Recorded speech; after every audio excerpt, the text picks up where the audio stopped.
এসো এসো, ভেতরে এসো। বঙ্কু আর মতনা এগিয়ে গেল সামনে, আর তার সাথে সাথে তাদের প্রাণপণ আত্মচিৎকার ভেসে এলো।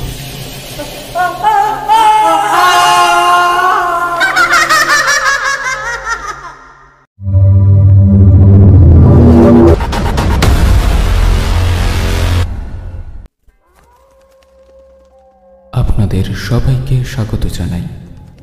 আজকের আমাদের বিশেষ নিবেদন সুরজিৎ ঘোষের লেখা তারানাথ তান্ত্রিক ও বাতাসপুরের যক্ষিণী। গল্প পাঠে ও তারানাথের ভূমিকায় আমি অত্রি, বঙ্কুর ভূমিকায় সুপ্রতিম, মতনার ভূমিকায় অনির্বাণ, মাঝির ভূমিকায় শুভ্রনীল, মাঝি স্ত্রী অরুন্ধতির ভূমিকায় খুশি, যক্ষিণী ও কিশোরীর ভূমিকায় মেঘনা, চারির ভূমিকায় খুশি। শুরু হচ্ছে আজকের আমাদের বিশেষ নিবেদন তারানাথ তান্ত্রিক ও বাতাসপুরের যক্ষিণী। চল চল চল রে বঙ্কু, তাড়াতাড়ি পা চালিয়ে চল দেখি। এখনো বেশ কিছুটা রাস্তা পার করতে হবে, তারপর পড়বে সেই বাতাসপুরের পুরনো সেকেলে ভাঙা জমিদার বাড়িটা। চল চল। আরে ওই মদনা, পা চালিয়েই তো যাচ্ছি, আর কত জোরে জোরে হাঁটবো বল দেখি। আরে প্রায় তো আমরা চলেই এসেছি, সামনেই বাতাসপুরের জমিদার বাড়ি। কিন্তু হ্যাঁ রে, আমার কিন্তু খুব ভয় করছে, রীতিমতো বুক ঠিপ ঠিপ ঠিপ ঠিপ করছে। কেন ভয় পাওয়ার কি আছে শুনি? কেন রে মদনা, তুই কি এই গ্রামের মানুষ নোস, নাকি তুই জানিস না ওই বাতাসপুরের পুরানো জমিদার বাড়ি সম্পর্কে এখানকার মানুষদের মধ্যে ঠিক কী মতামত রয়েছে? গ্রামের মানুষেরা কয় এই বাতাসপুরের জমিদার বাড়িতে নাকি এক ভয়ানক যক্ষিণী রয়েছে। সেই যক্ষিণী সমস্ত জমিদারের ধন সম্পদ আগলে রেখেছে কালের পর কাল ধরে। বঙ্কু, এসব বোকার মতো কথা কইস না তো। এসব যক্ষিণীর গুজব ফালতু কথা। আসল ব্যাপারটা হলো মানুষকে ভয় দেখানো। এই বাতাসপুরের জমিদার বাড়ির মধ্যে নাকি বিপুল পরিমাণে ধন সম্পত্তি লুইকে রয়েছে। খোঁজাখুঁজি করলে সেসব ধন সম্পত্তি পাওয়া যাবে। তারপর আমাদের একদম আর চুরি করতে হবে না। তারপর 4 পুরুষ আমরা বসে খাবো, কি বলিস? কি জানি রে মদনা, আমার মনটা কেমন যেন বারে বারে কু ডাকছে। মারাত্মক মারাত্মক ভয় লাগছে আমার। কে জানে আমাদের অদৃষ্টে যে কি লেখা আছে। বঙ্কু আর মতনা হলো দুজন ছিঁচকে চোর। কারো বাড়ির গরু, মোষ, হাঁস, মুরগি এসব চুরি করে, কিংবা টুকিটাকি ঘটি, বাটি, বাসনপত্র এইসব জিনিস চুরি করে তা গ্রামের বাজারে বেচে কোনো রকমে দিন যাপন করে। এরই মাঝে মতনার কানে আসে বাতাসপুরের এই জমিদার বাড়ির মধ্যে নাকি দীর্ঘদিন ধরে বিশাল ধনসম্পদ লুকিয়ে রাখা আছে। একথা জানা মাত্রই সে সিদ্ধান্ত নেয় যে আজ রাতে তার সঙ্গী বঙ্কুকে নিয়ে সে বেরিয়ে পড়বে। বাতাসপুরের জমিদার বাড়ি থেকে যাবতীয় ধনসম্পত্তি লুণ্ঠনের উদ্দেশ্যে তারা বেরিয়েছিল। একবার ধনসম্পদ হাতের নাগালে এলে আর তাদের প্রতি রাতে এইভাবে ছিঁচকে চুরি করার জন্য বের হতে হবে না। তবে বঙ্কুর খুব একটা ইচ্ছে ছিল না এই ব্যাপারে। এখানকার স্থানীয় মানুষেরা এই জমিদার বাড়িকে সাক্ষাৎ জমের মতো ভয় পায়। রাতের অন্ধকার তো অনেক দূরের কথা, দিনে দুপুরে সূর্যের আলোতেও এখানে আসার কেউ সাহস দেখায় না। সকলে বলে এই জমিদার বাড়ির ভেতর নাকি এক ভয়ানক যক্ষিণী রয়েছে। সে মানুষের গন্ধ পায়, আর একবার মানুষের গন্ধ পেলে তাকে আর ছাড়ে না, নিজের ডেরায় আস্তে আস্তে টেনে নেয়। এসো এসো, ভেতরে এসো। এসো বলছি, ভেতরে এসো। এখানে অনেক ধনসম্পদ রাখা রয়েছে, সেগুলো নেবে না? এসো, দূরে দাঁড়িয়ে থেকো না, ভেতরে এসো। জমিদার বাড়ির অন্দরমহলে পা রাখার সাথে সাথেই সমগ্র শরীরটা কেমন যেন ছমছম করে উঠল বঙ্কুর। ওর কানের মধ্যে ভেসে এলো একটা ঋণঋণে মেয়েলি কণ্ঠ। মুহূর্তের মধ্যে শির দ্বারা দিয়ে যেন বরফের মতো কনকনে ঠান্ডা চোরা রক্তের স্রোত সরসর করে নেমে গেল নিচের দিকে। এই মুহূর্তে বঙ্কু মদনার দিকে তাকিয়ে বলল, এই এই মদনা, মদনা, তুই কোনো মেয়ের গলা শুনতে পেলি যে আমাদের বারে বারে ভিতরে যাওয়ার কথা বলছিল? মেয়ে মানুষের গলা? এই বলি, মেয়ে মানুষের গলা তুই কোথায় পাবি বলতো? জানি না রে, কিন্তু আমার মনে হলো আমি যেন পরিষ্কার শুনতে পেলাম কেউ একজন বারবার আমাদের ভিতরে যাওয়ার কথা বলছিল, আর সে কণ্ঠ এক মেয়ে মানুষের। বিষয়টা মোটেও ভালো লাগছে না রে মদনা। এখনো সময় আছে, চল ভালোই ভালো আমরা এখান থেকে পালিয়ে যাই। কথায় বলে অতি লোভে তাঁতি নষ্ট, বেশি লোভ করতে নেই ভাই আমার। চল ভাই চল, শেষে না প্রাণটাই চলে যায়। এই তুই কি একেবারে পাগল হয়ে গেছিস? এই এত দূর যখন এসি তখন শেষটা দেখেই সারবো আমরা। এই এই চ দেখি, এই তোর কোনো ক্ষতি হইবে না। চল চল চল, এই এবারে আমরা এই জমিদার বাড়ির ভিতরে ঢুকি, চল। এই কথা বলে মদনা আর বঙ্কু খুব সাবধানে পা ফেলে এবার হাঁটতে হাঁটতে প্রবেশ করলো অন্ধকারের মধ্যে। পাতালপুরের ন্যায় বাতাসপুরের জমিদার বাড়িতে। তার সাথে সাথেই একটা অদ্ভুত মিষ্টি সুগন্ধ এসে ওদের নাকে যেন ধাক্কা মারল। একটা ঋণঋণে মেয়েলি কণ্ঠস্বর যেন জমাট বাঁধা অন্ধকারের ভেতর থেকে হাতছানি দিয়ে ডাকার মতন ভঙ্গি করে বলল, এসো এসো, তোমরা এই জমিদার বাড়ির একেবারে ভিতরে ঢুকে এসো। তোমাদের স্বাগত জানাই এই বাতাসপুরের জমিদার বাড়ির মধ্যে। তোমাদের জীবনে আর কোনো অভাব অনটন থাকবে না। অঢেল সোনা দানা, হীরা, মণিমাণিক্য, জহরত সব রয়েছে এই স্থানে। তোমরা কেবল ভিতরে ঢুকে এসো। এসো এসো, ভেতরে এসো। কণ্ঠস্বরটা এবার ওদের দুজনের কানে এসে পৌঁছেছে, কিন্তু ওই গলার স্বরের মধ্যে কি যেন একটা নেশার আবেগ মিশেছিল। তার সাথে সেই মিষ্টি সুগন্ধটা যেন কয়েক গুণ বৃদ্ধি পেয়ে ওদের নাক মুখ চেপে ধরল। পতঙ্গ যেমন নিশ্চিত মৃত্যুর কথা জেনে উঠে যায় জ্বলন্ত আগুনের দিকে, ঠিক তেমনি বঙ্কু আর মদনায় গিয়ে গেল সামনে। আর তার সাথে সাথে তাদের প্রাণপণ আত্মচিৎকার ভেসে এলো।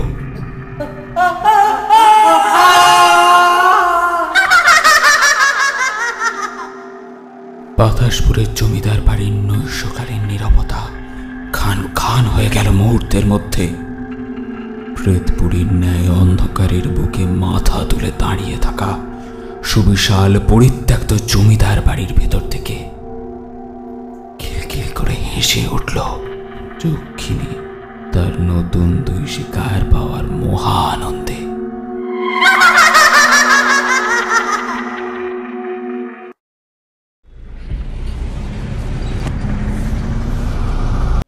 চলো হে কিশোরী, এই আকাশের যা মতিগতি দেখছি তাতে হয়তো আর কিছুটা সময়ের মধ্যেই বেশ জোরে বৃষ্টি নামবে। হ্যাঁ হ্যাঁ, কথাখানা তুমি নেহাত কিছু ভুল বলনি। সত্যি এইটুকু সময়ের মধ্যেই আকাশটা কেমন চাপ চাপ কালো মেঘেতে ঢেকে গেছে বলো। আরে হ্যাঁ হ্যাঁ, সেই জন্যই তো বলছি একটু তাড়াতাড়ি করে পা চালাও না, না হলে এই বৃষ্টির মধ্যে বড় অসুবিধায় পড়ব। তাতে চিন্তা কি, আমাদের দুজনের সঙ্গেই তো দুখানা ছাতা রয়েছে।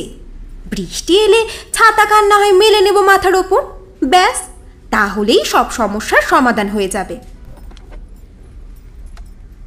আমরা এবার নিজেদের মধ্যে টুকিটাকি নানান গল্পগুজব করতে করতে মডলেনের সামনে এসে রাস্তার ধারে একটা ছোট্ট মতন দোকান খোলা দেখলাম। আমরা দাঁড়িয়ে পড়লাম। দোকানের দিকে এগিয়ে গেলাম ঠাকুরমশাইয়ের জন্য তার অত্যন্ত পছন্দের সিগারেট, পাসিং সোপ। এই সিগারেট ছাড়া ঠাকুরমশাই যেন একেবারেই গল্প বলে উঠতে পারেন না। তার গল্পের আসর নাকি কিছুতেই জমাটি হয়ে ওঠে না। তাই আমি কিশোরীকে বললাম, আমরা বরং ঠাকুরমশাইয়ের জন্য এই এক প্যাকেট পাসিং সোপ কিনে নিই, এতে উনি অত্যন্ত খুশিও হবেন। আমরা এবার হাঁটতে হাঁটতে ঠাকুরমশাইয়ের বাড়ির সামনে আসতেই দেখলাম আজ আর সদরের দরজা বন্ধ নেই, সেটা হাট করে খোলা রয়েছে, যেন আমাদের জন্যই সদরের দরজা খুলে রেখেছেন ঠাকুরমশাই। আমরা ঘরের ভেতর ঢুকে সদরের দরজাখানা বন্ধ করে দাওয়ার নিচে উঠানের এক পাশে জুতো জোড়া খুলে রেখে উঠে গেলাম। তারপর দাওয়ায় রাখা তক্তপোষের উপর এসে বসা মাত্রই ঠাকুরমশাই ঘরের ভেতর থেকে বেরিয়ে এসে হাসতে হাসতে বললেন, এসে পড়েছ? আমি যে তোমাদের জন্যই অপেক্ষা করছিলাম। আরে সেই জন্যই তো এমনভাবে বৃষ্টি থামিয়ে রেখেছি, দেখছো না আকাশের অবস্থা কিরকম? এই বৃষ্টিটা নামলো বলে। ঠাকুরমশাইয়ের এই কথা শুনে কিশোরী ভারী অবাক হয়ে গেল। সে অবাক হয়ে জিজ্ঞাসা করল, তার মানে আপনি বলতে চাইছেন ঠাকুরমশাই, এই যে এতক্ষণ ধরে বৃষ্টি হয়নি সেটা আপনার জন্য? আপনি বৃষ্টি আটকে রেখেছেন যাতে আমাদের না আসার সময় কোনোরূপ অসুবিধা হয়? আরে তা নয় তো, তোমাদের কি বলছি, আমি তো আটকে রেখেছি এতক্ষণ ধরে বৃষ্টিটা।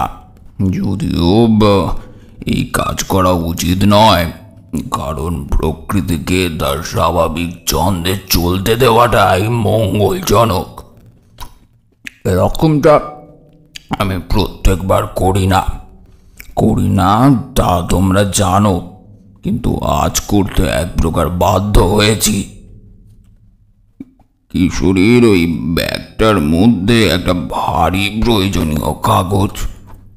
এই বৃষ্টির জলে সেটা ভিজে নষ্ট হয়ে গেলে তার মহা ক্ষতি হতো। তাই জন্য তো আমি আজকে এরকম একটা কাজ করতে বাধ্য হলাম। কিশোরী আরও বেশ কিছুটা চমকে উঠল।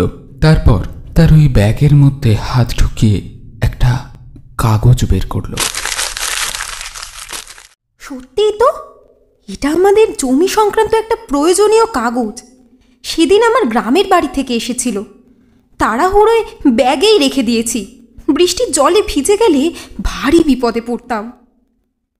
কিশোরীর কথা শেষ হতে না হতেই গুরু শব্দে গর্জে উঠল মেঘ, আর ঝমঝম করে বৃষ্টি নামল।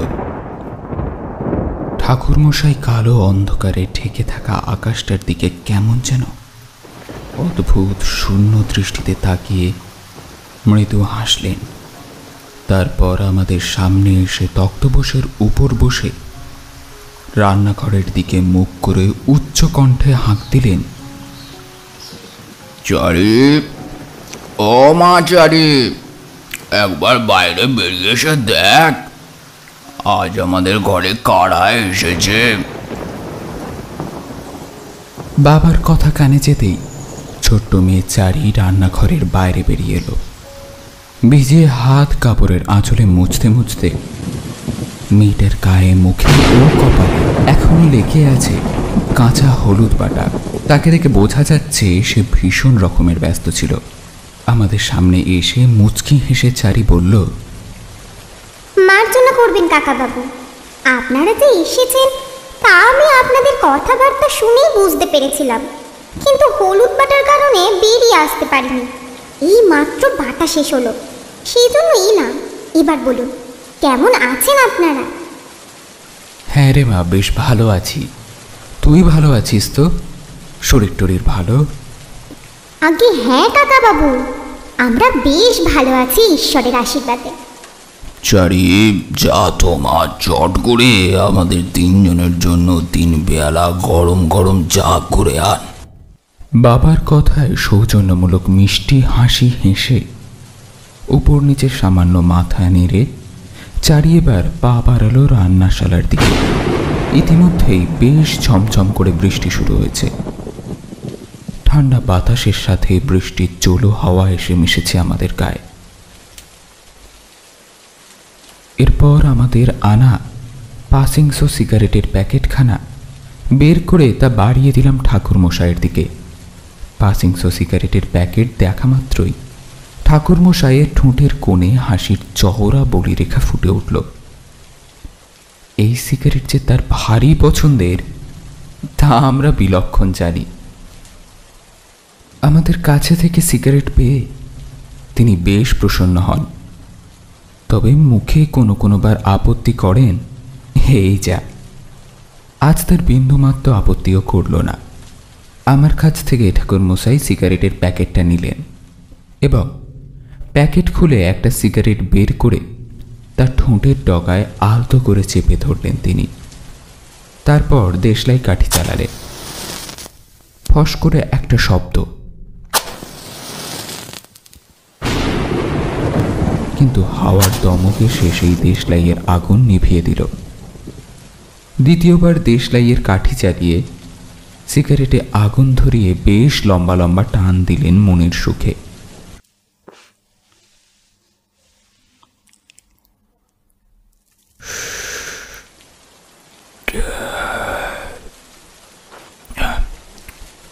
কিশোরী চিরকালই বারবার বড় অধৈর্য হয়ে পড়ে।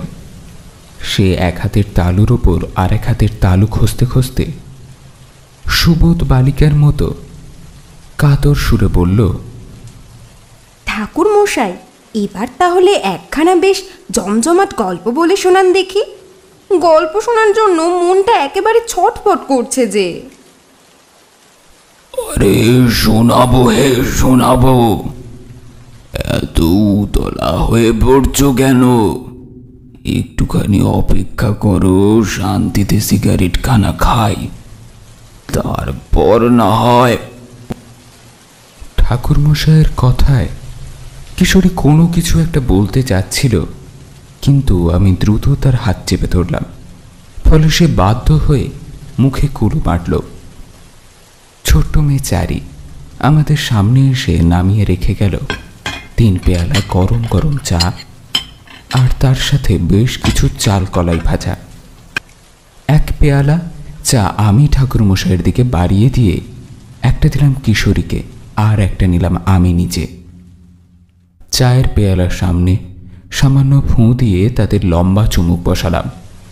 সিগারেট সমাপ্ত হলে অবশিষ্ট ফিল্টারটুকু তিনি ছাইদানি হিসাবে ব্যবহৃত আধখানা নারকেলের মালায় গুঁজে দিয়ে চায়ের পেয়ালায় ঠোঁট ছুঁয়ে বললেন,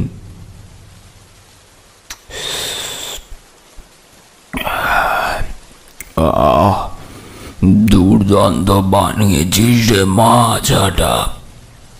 আজ যে ঘটনার কথা বলবো বলে মনস্থির করেছি, তা আজ থেকে বেশ অনেক বছর আগের ঘটনা। এই ঘটনা ঘটেছিল আমার জীবনের একেবারে শুরুর দিকে। আমি একটু ভবঘুরে গোছের মানুষ ছিলাম তখন।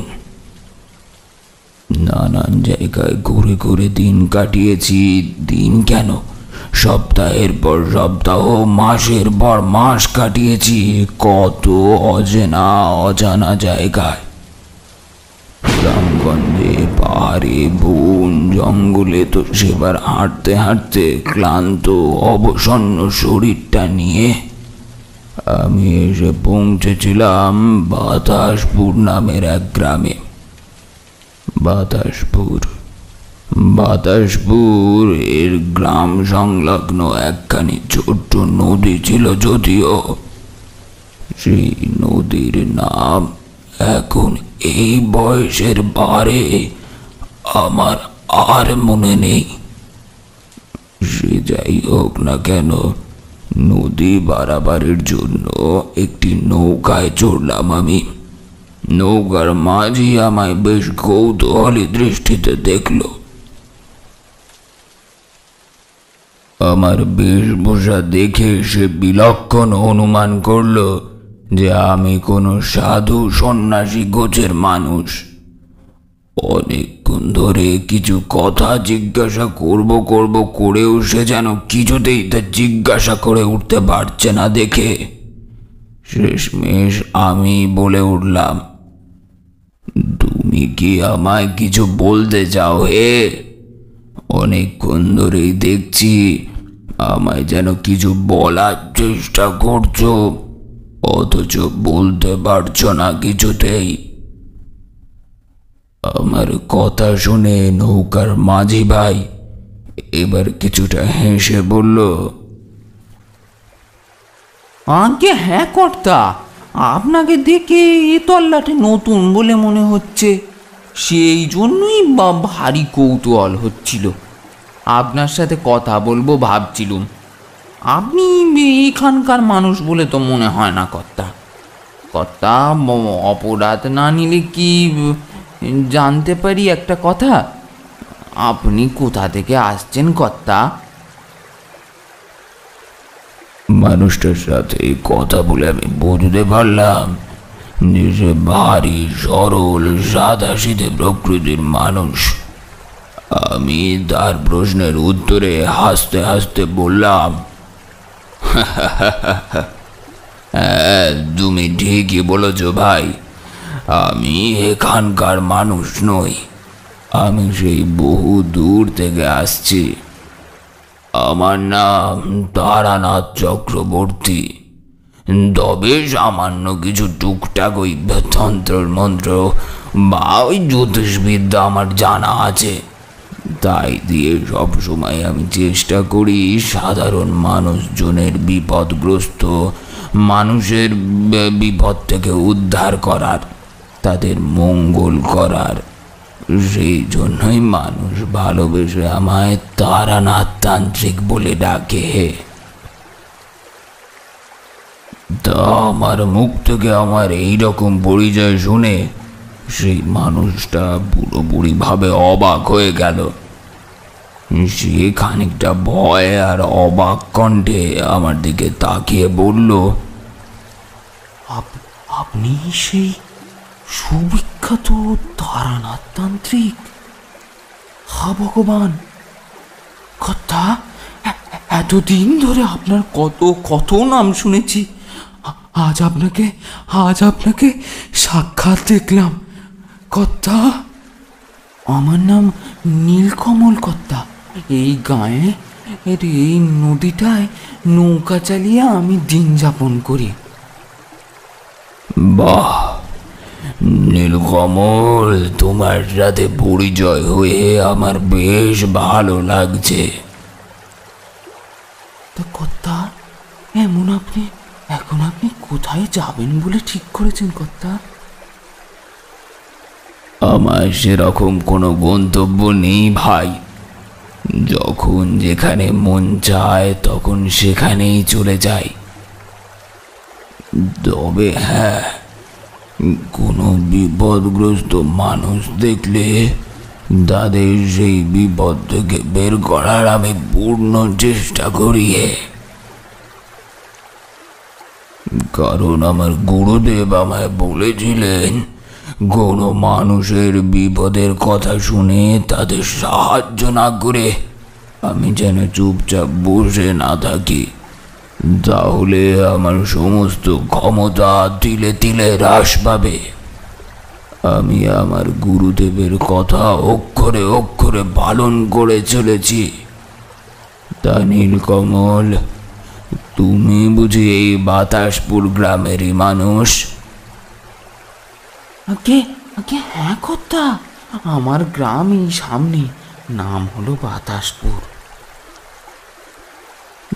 নীলকমল, তুমি তোমার গ্রামের সম্পর্কে দু চার কথা বলো, আমিও শুনি তোমার গ্রাম আসলে ঠিক কি রকম। আমি দেখলাম আমার এই প্রশ্ন শুনে আমার সামনে নৌকার দ্বার হাতে বসে থাকা নীলকমলের মুখ জুড়ে কেমন যেন একটা আধার ঘনিয়ে এলো। তার বুক ঠেলে উঠে এলো একটা দীর্ঘ নিঃশ্বাস, যেন তীব্র কোনো হতাশা কিংবা অসহায়তা তার মুখমণ্ডলের চকিতে খেলা করলো বিদ্যুৎ তরঙ্গের ন্যায়। তারপর সে নিরস কণ্ঠে বলল, আগে আগে কর্তা, আমাদের গ্রাম বাতাসপুরের সম্পর্কে আর কি বা বলবো আপনাকে? কি বা রয়েছে বলার মতো?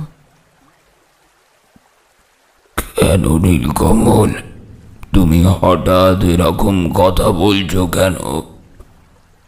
আর তোমার কণ্ঠে এত হতাশাই বা মিশে আছে কেন? কর্তা, কর্তা, আমাদের গ্রাম বাতাসপুর বড় দুঃখের গ্রাম গো কর্তা, দুঃখের গ্রাম। দুঃখের গ্রাম? তার মানে? আমাদের গ্রামের মানুষেরা খুবই গরিব কর্তা, আর্থিক সচ্ছলতা একেবারেই নেই বললেই চলে। গ্রামের মানুষেরা একবেলা হাত পেটা খেয়ে কোনো রকমে দিন যাপন করে না। এমনিতে আমাদের গ্রাম ভারী সুন্দর কর্তা, প্রকৃতি সৌন্দর্যে এক কথায় যাকে বলে পরিপূর্ণ, সেই গোছের। আমাদের এই গ্রামে বড় বড় গাছপালা, জলে ভরা পুকুর, গ্রামের পাশ দিয়ে বয়ে চলা এই নদী, প্রকৃতি সব কিছু রয়েছে কর্তা। গ্রামের অধিকাংশ মানুষের প্রধান জীবিকাই এখানে নদীর জল থেকে মৎস্য শিকার করে বাজারে তা বিক্রয় করা। আমাদের কিছু কিছু মানুষ যারা মাছ ধরতে খুব একটা পটু নয়, তারা নিজেদের জীবিকা হিসেবে বেছে নিয়েছে এই নৌকা চালানো। এই ঘাট থেকে ওই ঘাটে মানুষদের পারাপার করে ওই আঙ্গার মতন কয়েকজন মানুষ এই জীবন সংগ্রামের কঠিন যুদ্ধে টিকে আছে। আমাদের গ্রামের কোল ঘেঁষে বয়ে চলা এই নদীর কারণে এখানকার মাটি খুবই উর্বর প্রকৃতির। 12 মাসই এই পুলি মাটিতে চাষ হয় নানান ধরনের শাক সবজি, ফল মূল, এইসব।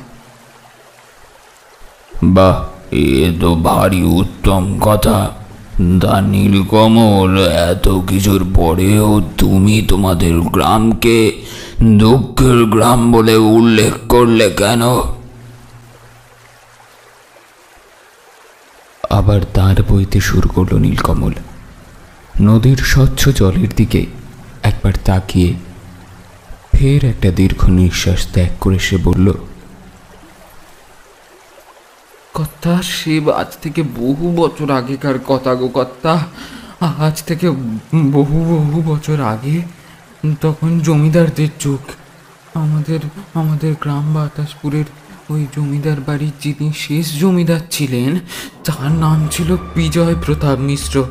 এই বিজয় প্রতাপ মানুষটা খুব একটা সুবিধার লোক ছিল না কর্তা। তিনি ছিলেন যেমন দাম্ভিক ও ঠিক তেমন অত্যাচারী স্বভাবের মানুষ। নিরীহ প্রজাদের উপর এতটুকু মায়া দয়া মমতা বলে কিচ্ছু ছিল না। তিনি শুধু সব সময় চেষ্টা করতেন কিভাবে নিজের জমিদারি ভাণ্ডারির ধন সম্পত্তির পরিমাণ বাড়ানো যায় সেই বিষয়ে। নিরীহ গ্রামের প্রজাদের তিনি শোষকের মতো চুষে নিতেন পুরোপুরিভাবে। তাদের সর্বস্বটুকু কেড়ে নিতেন খাজনা বাবদ কর্তা। জমিদার বিজয় প্রতাপ মিশ্রের নাম শুনে তখনকার দিনে বাঘে গরুতে যেন এক ঘাটে জল খেত কর্তা। সকল প্রজা তার নামে ঠকঠক করে ভয়ে কাঁপত। কিন্তু ওই যে কথায় বলে না, ধর্মের কল বাতাসে নড়ে, সেরকমই ঘটল ঘটনা। বিজয় প্রতাপ মিশ্র দুইবার বিয়ে করেও একটি সন্তানেরও পিতা হতে পারলেন না। ঈশ্বর তার অদৃষ্টে পিতৃত্ব লেখেননি বোধহয়। যদিও জমিদার বিজয় প্রতাপ মিশ্র রাগে ক্ষোভে তার 2 গিন্নিকে নিজের হাতে হত্যা করলেন। তারপর তিনি 3য় বিবাহ করলেন, কিন্তু 3য় বিয়ের ফলেও কোনো লাভ হলো না কর্তা। জমিদার বুঝলেন এ তার স্ত্রীদের কোনো দোষ নয়, এ হলো তার নিজের দোষ। সন্তান জন্ম দিতে তিনি অপারগ। জমিদারের মাথায় দুশ্চিন্তার কালো মেঘ ঘনিয়ে এলো কর্তা। তার প্রজাদের শোষণ করে তিলে তিলে এইসব বিশাল ধন সম্পদ তৈরি করেছেন। তার কি হবে? কি হবে এই বিশাল ধন সম্পদের উত্তরসূরি? তিনি তো বাবা হতে অপারগ।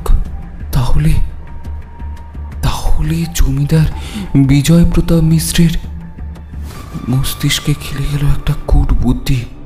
তিনি মনস্থির করলেন, এই ধন সম্পত্তি যদি তার কোনো উত্তরসূরি ভোগ করতে না পারেন, তাহলে তিনি তা গ্রামের মানুষদেরও ভোগ করতে দেবেন না। অথচ তার মৃত্যুর পর এই সকল ধন সম্পত্তি যে সাধারণ মানুষেরা নিজেদের মধ্যে ভাগ বন্টন করে নেবে, এ কথা তিনি হারে হারে জানতেন। তাই এক ক্রূর তন্ত্র সাধকের নির্দেশে বাতাসপুর গ্রামের এক যুবতী নারীকে ঋতুমতী অবস্থায় নানান উপাচার ক্রিয়ার মাধ্যমে তিনি পরিণত করলেন এক ভয়ানক যক্ষিণীতে।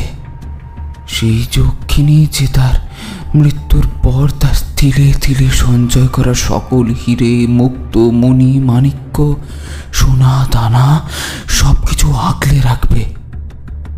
হঠাৎ করে একদিন রাতে বিনা মেঘে বিজয় প্রতাপের মাথায় বাজ পড়ল। ওই বজ্রাঘাতে তিনি মারা গেলেন। ওই যে বলে না কর্তা, পাপ করলে পাপের ফল ঠিক ভোগ করতে হয়। পাপ নাকি নিজের বাপকেও ছাড়ে না কর্তা। বজ্রাঘাতের অকালে প্রাণ হারালেন তিনি। অবশ্যই এতে কারো কোনো রকমের কষ্ট হলো না। গ্রামের মানুষেরা স্বাধীন হবার উদ্দেশ্যে মহা আনন্দে মেতে উঠল। তারপর আর কি, জমিদার বিজয় প্রতাপ মিশ্রের মৃত্যুর সাথে সাথেই জমিদার প্রথা সম্পূর্ণভাবে ভেঙে পড়ল। এইসব বহু আগেকার কথা। বর্তমানে এখন বাতাসপুরের জমিদার বাড়ি কেবলই একটা পরিত্যক্ত কবরখানা কর্তা। সেই পরিত্যক্ত জমিদার বাড়ি এখন অতীতের ওই কলঙ্কিত ইতিহাস বহন করে নিয়ে চলেছে তার বুকের মধ্যে করে। নীলকমলের মুখ থেকে আমি এই সমস্ত কথা শুনলাম। সত্যি কথা বলতে আমার ভীষণ কষ্ট হলো। আসলে বাতাসপুরের নিরীহ গ্রামের বাসিন্দাদের কথা ভেবে সত্যিই তাদের সাথে মহা অন্যায় করেছেন জমিদার বিজয় প্রতাপ মিশ্র। নীলকমল আমার দিকে কেমন যেন শূন্য দৃষ্টিতে তাকিয়ে রইল। আমিও চুপচাপ বাক্যহীন ভাবে বসে রইলাম বেশ অনেকটা সময়। একটানা এত দূর অব্দি গল্প বলার পর ঠাকুরমশাই এবার স্বল্প কিছুটা সময়ের জন্য একটু থামলেন। উনি কেমন যেন অদ্ভুত উদাসীন দৃষ্টিতে তাকিয়ে রইলেন বাইরের অশান্ত প্রকৃতির দিকে।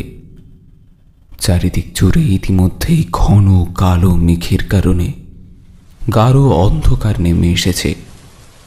এক নাগারে ক্রমাগত বৃষ্টি হয়েই চলেছে, আর সাথে বইছে ঠান্ডা জলো বাতাস। বাতাসের বেগ এতটাই বেশি যে আমাদের সর্ব অঙ্গে বারে বারে কাঁটা দিয়ে উঠছে সেই ঠান্ডা হাওয়ার পরশে। ঠাকুরমশাই এবার বেশ বিরক্ত মেশানো কণ্ঠে চঞ্চল দৃষ্টিতে আমাদের দিকে তাকিয়ে বললেন, বুঝলে হে কিশোরী, গড়গড়ার মতন তামাক খাওয়ার সুখ আর অন্য কোনো কিছুতেই নেই। তোমরা এখানেই একটু বসে অপেক্ষা করো, আমি বরং একবার ভেতরের বাড়ি থেকে ভালো করে গড়গড়া খানা সেজে আনি। গড়গড়ায় তামাক না খেলে গল্পের আসর যেন ঠিক জমে উঠছে না। কি বলো হে? ঠাকুরমশাইয়ের এই কথায় কিশোরীর সামান্য আপত্তি তুলে কিছু একটা বলতেই যাচ্ছিল, কিন্তু আমি তার হাত চেপে ধরে তাকে চুপ করতে বললাম। কিশোরী আমার ইশারায় চুপ হলে আমি এবার বললাম, হ্যাঁ হ্যাঁ ঠাকুরমশাই, ঠিক আছে ঠিক আছে, আপনি বরং ভেতর বাড়ি থেকে কড়কড়া সেজে আনুন, আমরা না হয় ততক্ষণ এখানেই বসে আছি। আচ্ছা, বেশ বেশ, ঠিক আছে, তোমরা তাহলে কিছুটা সময় এখানেই বসে আমার জন্য অপেক্ষা করো। তবে তবে আমি বেশিক্ষণ সময় মোটেও নষ্ট করব না, এই যাব আর এই আসবো। আর একটিও বাক্য ব্যয় না করে ঠাকুরমশাই এবার সোজা চলে গেলেন তার ঘরের ভিতর। আমি আর কিশোরী একে অপরের দিকে একবার দৃষ্টি বিনিময় করলাম। কিশোরীর চোখ মুখের অবস্থা দেখেই আমি বুঝতে পারলাম যে সে গল্প চলাকালীন এমন ধারাবিরতির কারণে বেশ ক্ষিপ্ত হয়েছে।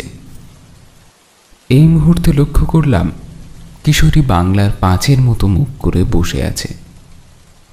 আমি বললাম, আহা কিশোরী, এইভাবে বসে আছো কেন? তুমি ঠাকুরমশাইকে দয়া করে ভুল বুঝো না। আসলে কি জানো, মানুষটা আমাদের কিনে আনা পাসিং সিগারেট হয়তো পছন্দ করেন, কিন্তু তামাক খাওয়ার প্রতি তার একটা বরাবরই ভালোবাসা লুকিয়ে রয়েছে। সেই কারণেই তো তিনি গড় করার মাধ্যমে তামাক সেবনে এত তৃপ্ত হন, এই আনন্দ সুখ খুঁজে পান। আমরা না হয় একটু অপেক্ষা করলাম, তার গল্প শোনার জন্য, এতে ক্ষতি বা কিসের? আমার কথা শেষ হতে না হতেই ঠাকুরমশাইয়ের কন্যা চারি রন্ধনশালার ভেতর থেকে বেরিয়ে এসে আমাদের দিকে এগিয়ে এসে বলল, কাকা বাবু, আপনারা কি একটু চা খাবেন? আপনাদের তাহলে 2 পেয়ালা চা করে দিই। না না মা, আমরা এখন আর চা খাবো না, তোমাকে এই নিয়ে অতটা ব্যতিব্যস্ত হতে হবে না। ছি ছি কাকা বাবু, ও কি কথা বলুন দেখি, আমি এই তো সামান্য 2 পেয়ালা চা করে আনবো, এটা আমার কাছে কোনো ব্যাপারই না। আচ্ছা আচ্ছা মা, আর আপত্তি করবো না, তুমি যাও 2 পেয়ালা চা করে আনো দেখি। তোমার হাতের চা যে আমার ভীষণ প্রিয়, তাছাড়াও এরকম ঠান্ডার দিনে একটু গরম গরম চা না হলে ব্যাপারটা ঠিক জমে না। আচ্ছা আচ্ছা, ঠিক আছে কাকা বাবু, আমি বরঞ্চ আপনাদের জন্য একটু ভালো কাগজি লেবু দিয়ে চা করে আনছি, এই আপনারা একটু সময় অপেক্ষা করুন, কেমন? এই কথা বলে চারি এবার দৌড়ে গেল রান্নাশালার দিকে। আমি আর কিশোরী একে অপরের দিকে চোখ চাওয়াচাওয়ি করলাম। ঠাকুরমশাই একবার যখন গৃহের অভ্যন্তরে প্রবেশ করেছেন, তখন বেশ কিছুটা সময় যে তিনি এদিক ওদিক পানে আর আসবেন না, সে বিষয়ে আমরা নিশ্চিত ছিলাম। ঠাকুরমশাই আমাদের থেকে বয়সে প্রবীণ মানুষ, তার উপরে তিনি একজন ব্রাহ্মণ, তাই আমরা তাকে যথেষ্ট সম্মান করি। আমরা কখনো তার সামনে আজ অবধি একবারের জন্য ধূমপান করিনি, কিন্তু ঠাকুরমশাই এই সময় আর এদিকে আসবেন না বুঝে এই সুবর্ণ সুযোগটাকে কাজে লাগানোর জন্য পকেট থেকে একটা সিগারেট বের করলাম। সিগারেট খাওয়া শেষ হলে অবশিষ্ট ফিল্টার দুটো আমরা ছুঁড়ে ফেললাম। চারি এসে আমাদের সামনে রেখে গেল 2 পেয়ালা উষ্ণ ধুমায়িত গরম চা। চায়ের পেয়ালায় সামান্য ফুঁ দিয়ে তাদের চুমুক বসালাম আমি। ঘরের ভেতর থেকে জ্বলন্ত করকরা হাতে নিয়ে বেরিয়ে এলেন ঠাকুরমশাই। ইনি আমাদের সামনে তক্তপোষের ওপর এসে বসলেন, বেশ আরাম করে। তারপর করকরার নলে মুখ ঠেকিয়ে টান দিয়ে বললেন, নীল কবলের মুখ থেকে সমস্ত কিছু শোনার পর বেশ কিছুক্ষণ আমার কেউ আর কোনো কথা না বলে চুপচাপ বসে রইলাম। তারপর প্রথমে কথা বলল সে। তা কর্তা, আপনি আপনি কি এখন কয়েকটা দিন এই বাতাসপুরে থাকবেন? হ্যাঁ নীলকমল, সেরকমই তো ভাবছি। তা কর্তা, কোথায় থাকবেন আপনি? নীলকমলের মুখ থেকে এরকম প্রশ্ন শুনে আমি সত্যিই কিছুটা হেসে ফেললাম। তারপর হাসি থামিয়ে বললাম, কোথায় থাকবো, কোথায় আবার থাকবো হে? আমরা ভবঘুরে প্রকৃতির মানুষ। আজ এখানে থাকি তো কাল ওখানে। ঘুরে ঘুরে বেরিয়ে আমরা আমাদের জীবন কাটাই নীলকমল। আমাদের থাকার কোনো নির্দিষ্ট জায়গা নেই। কোনো ভাঙা মন্দিরের চাতাল, বড় গাছের তলায় কিংবা মাটির উপর জন্ম নেওয়া নরম কচি সবুজ ঘাসে শুয়ে কাটিয়ে দিতে পারি রাতের পর রাত স্বাচ্ছন্দ্যভাবে। এতে আমাদের কোনো বিন্দু মাত্র অসুবিধা হয় না। কর্তা, আপনি যদি কিছু মনে না করেন তাহলে একখানা কথা কইব। হ্যাঁ হ্যাঁ নীলকমল, বলো না, কি বলতে চাও? এত সংকোচ বোধ করছো কেন বাবা? কর্তা, আপনি যদি এই কয়েকটা দিন বাতাসপুরে গিয়ে আমার ঘরে থাকতেন তাহলে নিজেকে বড় ধন্য বলে মনে করতুম কর্তা। আপনার সাথে আমার পরিচয় হয়েছে, আপনি আমাদের গ্রামে গিয়েই থাকবেন, অথচ কোনো গাছতলায় রাত কাটাবেন, এটা যে আমি মেনে নিতে পারবো না কিছুতেই কর্তা। আরে না না নীলকমল, তুমি কোনো চিন্তা করো না। আমার গাছতলায় রাত কাটাতে কোনো রূপ অসুবিধা হবে না। এ আমাদের অভ্যেস আছে নীলকমল। না না কর্তা, আপনি দয়া করুন, দয়া করে আমার কথায় আপত্তি করবেন না কর্তা। আপনাকে আমার বাড়িতে গিয়ে উঠতেই হবে কর্তা। আপনি ব্রাহ্মণ মানুষ, আপনার খাদ্য প্রস্তুত করতে আমরা পারবো না ঠিকই, তবে চাল ডাল শাক সবজি তেল মশলা সব দিয়ে দেবো। আপনি না একটু ফুটিয়ে নেবেন কষ্ট করে কর্তা। আরে না না নীলকমল, তুমি আমার কথার উল্টো মানে বুঝছো। আমি তোমাদের ঘরে যেতে চাইছি না, তার কারণ এটা নয় যে তুমি নিচু জাতের মানুষ বলে। আসলে কি জানো হে, আমরা তো সাধু সন্ন্যাসী গোছের মানুষ, তাই গৃহস্থের ঘরে থাকাটা আমাদের পক্ষে খুব একটা শোভা পায় না। আমি কোনরূপ জাতপাতে বিশ্বাস করি না নীলকমল। আমাদের সকলের শরীরেই একই বর্ণের রক্ত প্রবাহিত হচ্ছে। এই ভেদাভেদ, এসব তুচ্ছ জিনিস ঈশ্বরের সৃষ্টি নয়। এসব সৃষ্টি করেছে সাধারণ লোভী মানুষেরা, নিজেদের সমাজে বড় শ্রেষ্ঠ করে দেখানোর জন্য। আচ্ছা ঠিক আছে, তুমি যখন এত করে বলছো, আমি তখন না হয় তোমার ঘরেই যাব। তা 1-2 দিন যাই থাকি না বাতাসপুরে, তা তোমার বাড়িতেই থাকবো। তবে হ্যাঁ, আমি কিন্তু তোমার পরিবারের মানুষের হাতে রান্নাই খাবো। ওই যে বললাম, আমি ওই সব সামান্য তুচ্ছ ছোটখাটো জাতপাতে বিশ্বাস করি না। ধন্যবাদ গো কর্তা, ধন্যবাদ। আপনাকে অনেক অনেক ধন্যবাদ জানাই। সত্যিই আপনি বড় ভালো মনের মানুষ কর্তা। আপনার মতন করে এমন কে কজন ভাবতে পারে বলুন দেখি? আপনার মতন করে ভাবলে আমাদের এই সমাজে বড় উন্নতি হয়ে উঠত। আমার অনেক ভাগ্য জানেন কর্তা, এই ভাগ্যের জোরেই তো আপনার মতো মানুষের ধুলো আমার বাড়িতে পড়বে কর্তা। আপনি চলুন, ওই যে দেখা যায় আমাদের গ্রাম বাতাসপুরের ঘাট। চলুন, আমি আপনাকে আমার বাড়ি নিয়ে যাচ্ছি। গল্প বলা থামিয়ে তারানাথ তান্ত্রিক গড়গড়ার নলে মুখ ঠেকিয়ে হুরুক হুরুক শব্দে আবার একটা মস্ত টান দিলেন। তারপর নাক মুখের মাধ্যমে গল গল করে একরাশ ধোঁয়া ছেড়ে তিনি আমাদের দিকে লাল লাল চোখে তাকিয়ে বলতে শুরু করলেন গল্পের পরবর্তী অংশ। বাতাসপুরের ঘাটে নৌকা বাঁধল নীলকমল। তারপর ধীরে ধীরে খুব সাবধানে আমরা নেমে এলাম। ঘাটের জলে কাদা পা ধুয়ে উঠে এলাম বাতাসপুর গ্রামে। চারিদিকে তাকিয়ে দেখলাম যতদূর দৃষ্টি যায় ততদূর কেবলমাত্র সবুজ আর সবুজ।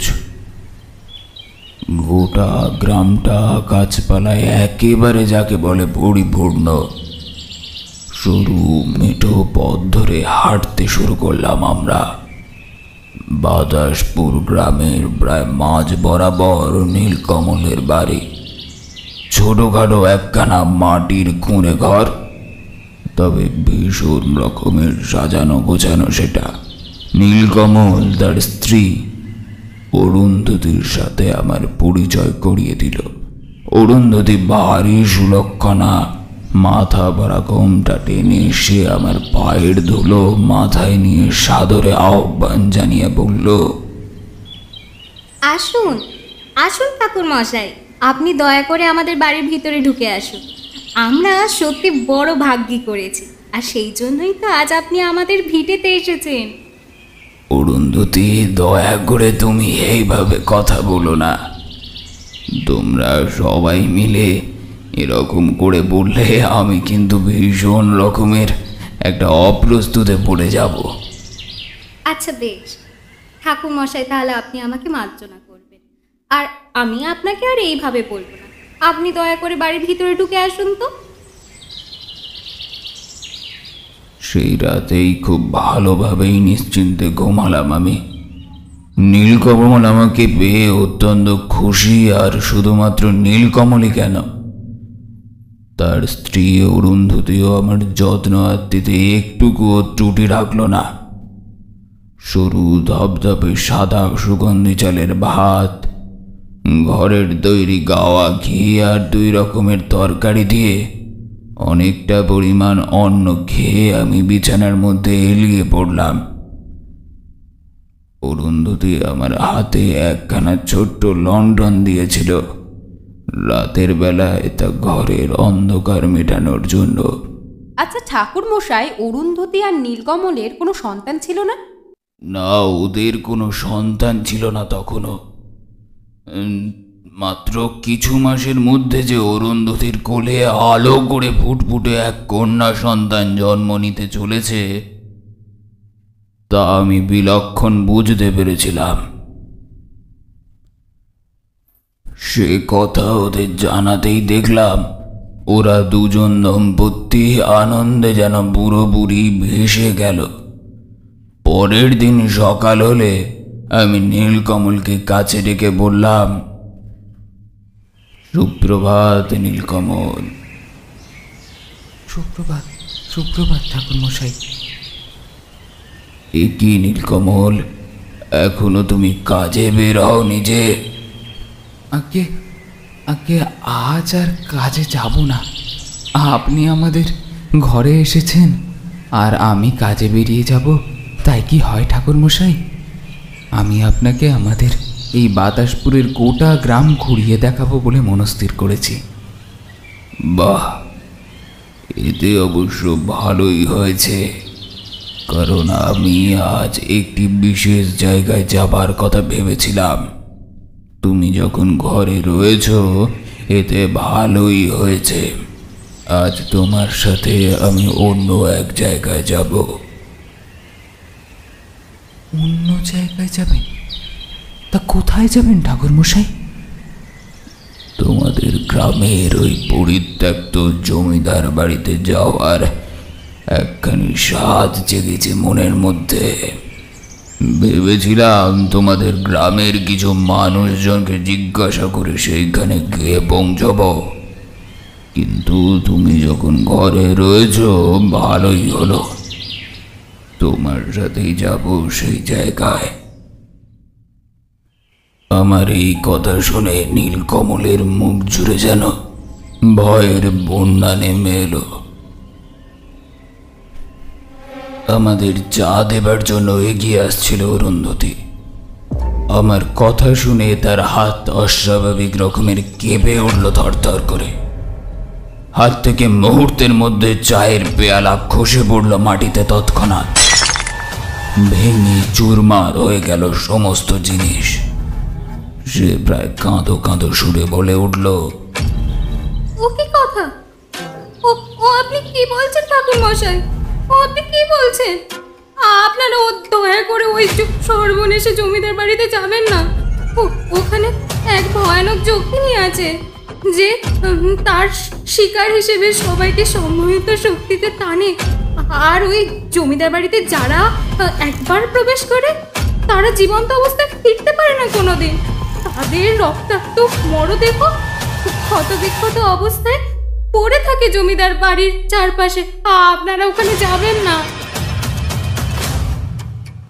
তুমি এইভাবে কান্নাকাটি করো না অরুন্ধতী, আমার উপর একটু ভরসা রাখো। এতটুকু বিশ্বাস করো, আমি কোনো ক্ষতি হতে দেব না তোমার স্বামীর। তোমার স্বামীকে না হয় আমার সাথেও যেতে হবে না, আমি একাই যাব ওই জমিদার বাড়ির ভেতরে। আপনি আমার কথার ভুল বুঝছেন ঠাকুর মশাই। আমি ওইভাবে বলতে চাইনি। আর এটা শুধুমাত্র আমার স্বামীর কথা ভেবে আমি বলিনি।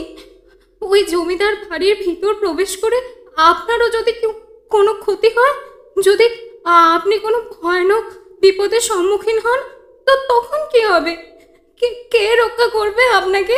আর আপনি তো আমাদের গ্রামে এসেছেন, আর আমাদের গ্রামে এসে যদি আপনার কোনো ক্ষতি হয় তাহলে আমরা কি নিজেদের ক্ষমা করতে পারবো ঠাকুর মশাই? না না, আপনারা যাবেন না ওখানে।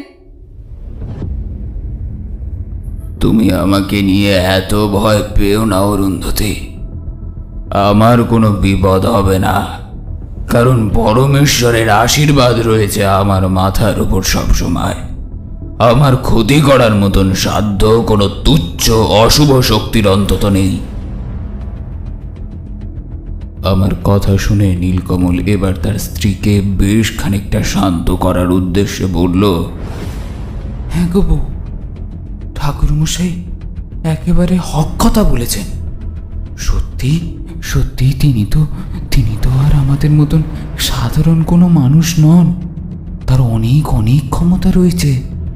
আমি তার প্রশংসা অনেক শুনেছি। আমি জানি তিনি ঠিক কতটা ক্ষমতা সম্পন্ন মানুষ।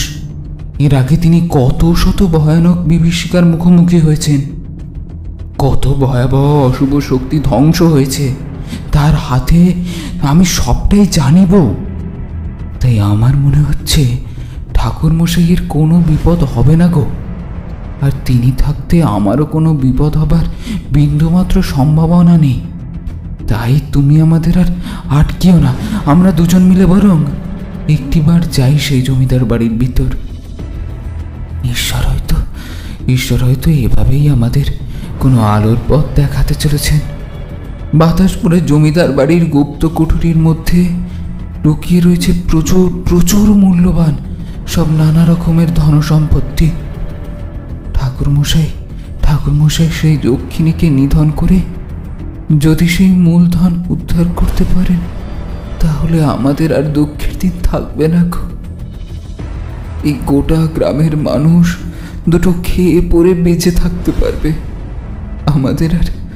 আমাদের আর দুটো মোটা ভাত, মোটা কাপড়ের কোনো অভাব হবে না। বাহ নীলকমল, তুমি খুব সুন্দরভাবে বিষয়টাকে বললে, কিন্তু একটা কথা তুমি ভুল করছো। ভুল বলেছি? কি কথা? কি ভুল বললাম আমি? ওই যক্ষিণীকে ধ্বংস করার কথা বলে তুমি সত্যিই বড় ভুল করেছো হে। এটা কিন্তু ভুলে গেলে কিছুতেই চলবে না যে এই যক্ষিণী কিন্তু তোমাদের এই বাতাসপুর গ্রামেরই এক নিরীহ যুবতী নারী ছিল। তার উপর অপরিসীম অত্যাচার করে তাকে ঋতুমতী অবস্থায় ক্রূর তন্ত্রক্রিয়ার মাধ্যমে পরিণত করা হয়েছে এক ভয়ানক যক্ষিণীতে। সুতরাং আমার উচিত তাকে ধ্বংস করা নয়, তাকে মুক্তি প্রদান করা। ঠাকুরমশাই, আপনাকে যত দেখছি তত যেন পুরোপুরিভাবে অবাক হয়ে যাচ্ছি। আপনার শরীরে কত মায়া, কত দয়া, যে যক্ষিণী আপনার চরম ক্ষতি করতে পারে এ কথা জেনেও আপনি তার মুক্তির বিষয় নিয়ে পুরোপুরি চিন্তিত হয়ে রয়েছে। সত্যি আপনার মতো মানুষ পাওয়া বড় ভার। আপনার কোনো তুলনা হয় না, আপনি অতুলনীয় ঠাকুরমশাই। গিন্নি, এবার তাহলে আমরা এলাম। তুমি চিন্তা করো না, মাথার উপর ঈশ্বর রয়েছেন, তিনি মঙ্গলময়, আমাদের কোনো ক্ষতি হতে দেবেন না তিনি। চিন্তা করো না অরুন্ধতী, আমরা যত তাড়াতাড়ি সম্ভব চেষ্টা করব ফিরে আসার। তুমি সাবধানে থেকো আর নিজের খেয়াল রেখো মা। অরুন্ধতির কাছ থেকে বিদায় নিয়ে আমরা এবার রওনা দিলাম বাতাসপুর গ্রামের সেই পুরাতন ভগ্নপ্রায় জমিদার বাড়ির উদ্দেশ্যে। হাঁটতে হাঁটতে আমরা এসে পৌঁছলাম গ্রামের একেবারে শেষ সীমান্তে থাকা সেই জমিদার বাড়ির সামনে। সমগ্র জায়গাটা একেবারে শুনশান, কোনো ঘরবাড়ি, মানুষের যাতায়াত সেখানে নেই। বিশাল বড় ভাঙা জমিদার বাড়ির দেওয়াল ও স্তম্ভগুলি যেন আধ খাওয়া মৃতদের পাঁজরের মতো মাথা উঁচু করে তাকিয়ে আছে ঊর্ধ্বপানে। বাতাসের মধ্যে কেমন যেন একটা আষ্টে ঝাঁঝালো গন্ধ আমার নাকে এসে ঠেকল। আমার বুকটা দূর দূর করে কেঁপে উঠল মুহূর্তের মধ্যে। মনের মধ্যে বেজে উঠল সেই বিপদ ঘণ্টাটা। আমি বুঝলাম সত্যি এখানে কোনো ভয়ানক অশুভ শক্তির বসবাস রয়েছে। নীলকমল কোনো দিকে না তাকিয়ে হন করে সে প্রবেশ করতেই যাচ্ছিল জমিদার বাড়ির ভেতর। ঠিক এমন সময় আমি তার হাত ধরে তাকে টেনে বললাম, তুমি কি করতে যাচ্ছিলে নীলকমল? এইভাবে কেউ জমিদার বাড়ির ভেতর প্রবেশ করে? দাঁড়াও, এখানে আমি তোমার এবং আমার নিজের খুব ভালোভাবে শক্তিশালী এক মন্ত্রে গাত্রবন্ধন করব। এতে তুমি এবং আমরা দুজনেই সম্পূর্ণরূপে সুরক্ষিত থাকবো নীলকমল। কোনো অশুভ শক্তি আমাদের দ্বারে কাছে ঘেঁষতে পারবে না বা আমাদের ন্যূনতম ক্ষতিটুকুও করতে পারবে না। এই কথা বলে আমি কাল ভৈরব এবং মধু সুন্দরী দেবীকে স্মরণ করে আমার এবং নীলকমল আমাদের উভয়ের গাত্রবন্ধন করলাম ভালোভাবে। তারপর আমরা অন্ধকারাচ্ছন্ন সেই জমিদার বাড়ির ভেতরে খুব সাবধানে পথ দেখে দেখে পা ফেলে প্রবেশ করলাম। এই মুহূর্তে কিশোরী আমার কাছে একেবারে গা ঘেঁষে বসল। ঠান্ডা বাতাসে আমাদের সারা শরীরে যেন অদ্ভুত এক কাঁপুনি ধরল। জমিদার বাড়ির ভেতরে বেশ কিছুটা ঢুকে এলাম আমরা। চারপাশ জুড়ে কেমন যেন একটা অদ্ভুত নীরবতা বিরাজ করছে। ধীরে ধীরে অন্ধকারের ঘনত্ব যেন একটু একটু করে বাড়তে লাগলো। আমাদের মনে হলো আমরা যেন সাক্ষাৎ কোনো প্রেতপুরীর মধ্যেই প্রবেশ করেছি। নীলকমল যে বেশ ভয় পাচ্ছিল তা আমি তার হাবভাব দেখে স্পষ্ট বুঝতে পারছিলাম। যদিও ভয় পাওয়াটাই ছিল খুব স্বাভাবিক। আরো কিছুটা হেঁটে ভেতর পানে যাওয়া মাত্রই আমাদের কানে এবার ভেসে এলো একটা রিনরিনি নীলি গলার কণ্ঠস্বর। এসো এসো, ভিতরে এসো। জমিদার বাড়ির ভিতরের সোনা দানা মণিমাণিক্য রয়েছে, এই সমস্ত কিছু তোমাদের শুধুমাত্র। এসো এসো, তোমরা ভেতরে এসো। আমি স্পষ্ট বুঝলাম এই কণ্ঠস্বর আসলে সেই ভয়ানক যক্ষিণীর। আমি নীলকমলের দিকে তাকিয়ে বললাম, নীলকমল, তুমি মোটেও ওর কোনো কথায় কান দিও না। এ হলো ওর প্রলোভন। ওর প্রলোভনে পা দেওয়া মানেই মৃত্যুকে আলিঙ্গন করা। এই কণ্ঠস্বরের মধ্যে কিন্তু এক ভয়ানক রকমের সম্মোহনী শক্তি লুকিয়ে রয়েছে। একবার সোনাদানার চিন্তা মনের মধ্যে আনলে তাহলে তুমি পুরোপুরিভাবে বশীভূত হয়ে পড়বে ওর কথার জালে। আমি দেখলাম নীলকমল আমার কথা মতোই কাজ করলো। সোনাদানার চিন্তা ভুলেও সে মনের মধ্যে আনলো না। আমাদের সাথে ভালোভাবে গাত্রবন্ধন করা ছিল, তাই সেই যক্ষিণী আমাদের বিশেষ সম্মোহন করে উঠতে পারল না। আমরা এবার দেখলাম অন্ধকারের মধ্যে বায়বীয় উপাদান দ্বারা নির্মিত এক নারী মূর্তি অবয়ব যেন দাঁড়িয়ে আছে আমাদের সম্মুখে। তার চোখ দুটো থেকে বের হচ্ছে হলদেটে গোলা আলো। বিশাল লম্বা কালো নাক তার। গোলা মুখ থেকে বিষধর হিলিলে সাপের মতন বেরিয়ে আসছে লকলকে একটা চিরা জীব। যক্ষিণী এবার আমাদের ওপরে আক্রমণ করার জন্য প্রস্তুত হলো। মারাত্মক ভয়ে নিজের দুই চোখ বন্ধ করলো নীলকমল, কিন্তু যক্ষিণী আমাদের দেহে আঘাত করতে অপারগ হয়ে পড়ল। সে যতবার তার বিষাক্ত ছোবলে আমাদের দেহ নীল করতে চাইল, ঠিক ততবারই বারে বারে সে ছিটকে পড়ল দূরে। আমি ক্লান্ত যক্ষিণীর উদ্দেশ্যে বললাম, তুমি আমাদের কোনো ক্ষতি করতে পারবে না, তাই সেই বৃথা চেষ্টাও করো না। একটিবার ভালো করে গভীরভাবে ভেবে দেখো, তুমি যার সম্পত্তি এত কাল ধরে রক্ষা করে এসেছ, সেই মানুষটা কিন্তু মোটেও কোনো সজ্জন ব্যক্তি ছিল না। ওই অত্যাচারী জমিদার সমস্ত গ্রামের প্রজাদের লুটে পুটে নিয়েছিল।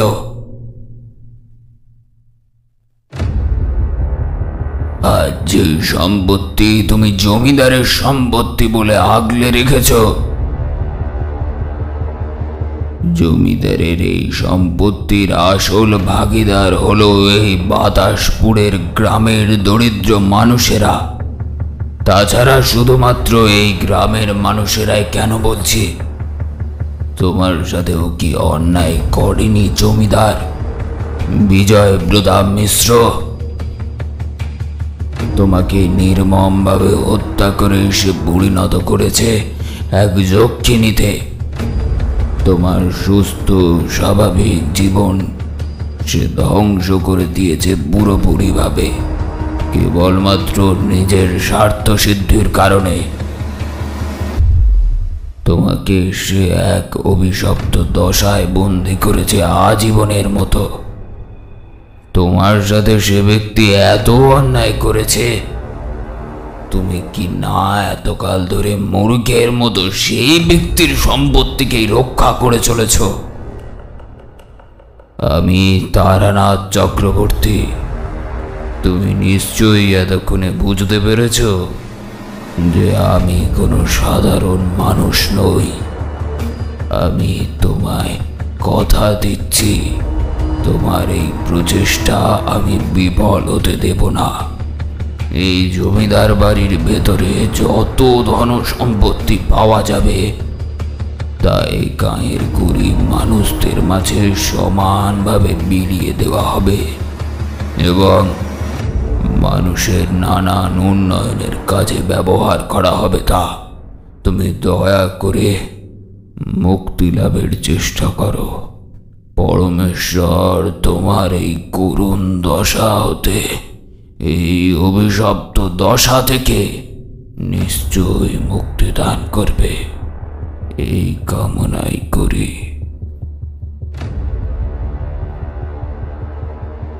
আমার এইরূপ কথা শুনে যক্ষিণী এবার ঝরঝর করে কেঁদে ফেলল। তারপর অসহায় ভাবে করুণ সুরে বলল,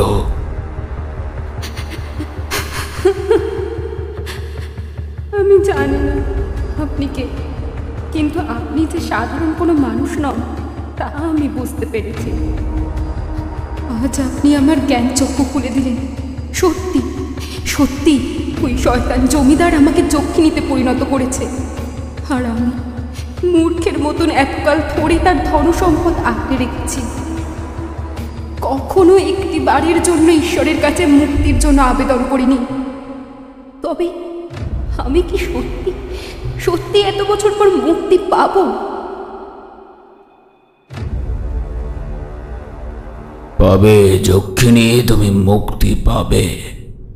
নিজে থেকে একটু চেষ্টা করো, তাহলেই তুমি মুক্তি পাবে। আপনি একেবারে ঠিক কথা বলেছেন। হ্যাঁ হ্যাঁ, আমাকে মুক্তির জন্য চেষ্টা করতেই হবে। আমার এই কথা শুনে সেই যক্ষিণী এবার মুক্তি লাভের চেষ্টা করলো, আর আমিও আমার পরমেশ্বর কাল ভৈরবের উদ্দেশ্যে তার মুক্তির জন্য আবেদন জানালাম। মাত্র কিছুটা সময়ের মধ্যেই ধীরে ধীরে সে বাতাসের মধ্যে মিলিয়ে যেতে লাগলো, আর মহানন্দে হাসতে হাসতে বলল, পেয়েছি পেয়েছি, আমি মুক্তি পেয়েছি। আজকের গল্প এই পর্যন্তই। জমিদার বাড়ির যক্ষিণী মুক্তি লাভ করার পর কিছুটা খোঁজাখুঁজি করা মাত্রই আমরা বিপুল পরিমাণ ধন সম্পদ উদ্ধার করলাম এবং তা বাতাসপুর সহ আশেপাশের মোট 10টি গ্রামের দরিদ্র মানুষের মধ্যে সমানভাবে ভাগ করে দেওয়া হলো, আর নানাবিধ উন্নয়ন কাজে ব্যবহার করার জন্য কিছু সোনা দানা রেখে দেওয়া হলো। আমাকেও কিছু সোনা তারা উপহার স্বরূপ দিতে চেয়েছিল, কিন্তু আমি সেই সবের কিছুই নিইনি। বাহ ঠাকুরমশাই বাহ, দুর্দান্ত লাগলো আজকের বলা আপনার এই বাতাসপুরের যক্ষিণীর কাহিনীটা। এবার তাহলে আমরা উঠি। হ্যাঁ, ঈশ্বর তোমাদের মঙ্গল করুক। ঠাকুরমশাইয়ের কাছ থেকে বিদায়ের অনুমতি নিয়ে আমি আর কিশোরী ছাতা মাথায় দিয়ে বেরোলাম মটলেনের বাইরে। তারপর জলে জমা রাস্তায় ছপ ছপ শব্দ তুলে আমরা হাঁটতে শুরু করলাম নিজেদের গন্তব্যের উদ্দেশ্যে।